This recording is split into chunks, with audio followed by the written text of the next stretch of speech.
In this video, I'll show you how you can create subdomain for your main domain at Porkbun. So this is very simple. And the first step you want to do is go to domain management at Porkbun. So click on account and then domain management. From here, you want to hover your mouse on your domain and then click on this little DNS icon. And from here, we need to add a new DNS record. So let's say I can choose type. You can choose type. So for example, a address record, and then in the host, you need to type your new name of your subdomain.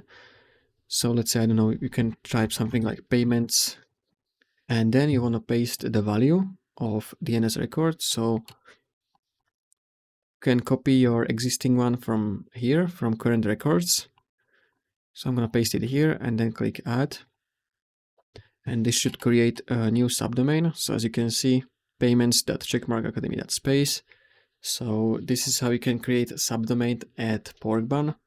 So if you found this video helpful, consider subscribing for more tutorials.